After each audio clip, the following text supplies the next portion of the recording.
যাওয়ার জন্য বেশি কিছু লাগে না ভাই, বিশ্বাস করেন বেশি কিছু লাগে না।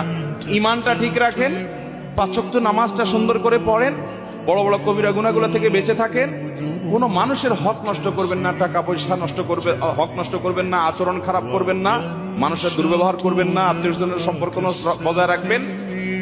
বাস এই মোটা মোটা কাজগুলো করেন, জান্নাতে যেতে পারবেন। আর আমল সুবহানাল্লাহ, আলহামদুলিল্লাহ, জিকির, তাসবিহ, তেলাওয়াত, কোরআন খতম, মাহফিল শোনা, ওয়াজ করা, ওয়াজ শোনা, দান দক্ষিণা করা, তাহাজ্জুদ পড়া, নফল আমল, দোয়া, জিকির করতে করতে পাহাড় নিয়ে যাবেন।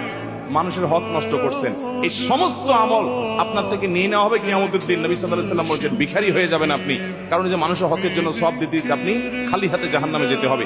এজন্য মানুষের হক কখনো নষ্ট করব, প্রতিজ্ঞা করবো তো ইনশাআল্লাহ, কোনদিন মানুষের হক নষ্ট করব না, বোনের হক নষ্ট করব না, ফুফুর হক নষ্ট করব না। আপনার বাপ চাচারা আপনার ফুফুর হক দেয় নাই, এরকম অনেকে আছেন না? নেই, ওই সম্পদ বংশ পরম্পরায় আপনার ভাগে আসছে, কিন্তু আপনি জানেন আপনার ফুফুর হক দেয় নাই। আপনার দাদার সম্পদে আপনার ফুফুর হক ছিল কি ছিল না? আপনার দাদির জমি জমা থাকলে সেখানে আপনার ফুফুদের ভাগ ছিল কি ছিল না? বাপ চাচারা দেয় নাই, বোনদেরকে 2-4 বেলা খাওয়ায়া, 2-4টা শাড়ি টাড়ি কিনে দিয়া, পাম পড়তে দিয়া টিয়া, তো এখন বোন তোমরা নিলে তো এগুলো নেওয়া লাগে, আমরা তো বাবার জন্য অনেক খরচ করেছেন, তোমরা কি বলো? তো বেচারীরা শর্মে পড়ে বলে, না থাক ভাই, আরে কিছু লাগবে না, থাক, আমাদের কোনো দাবি না, আর কিছু নচাই। আছে না নাই?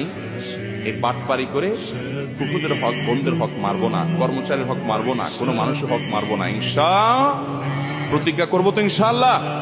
আল্লাহ আমাদের সবাইকে খাঁটি মুসলমান হয়ে দুনিয়া থেকে যাওয়ার তৌফিক দান করুন।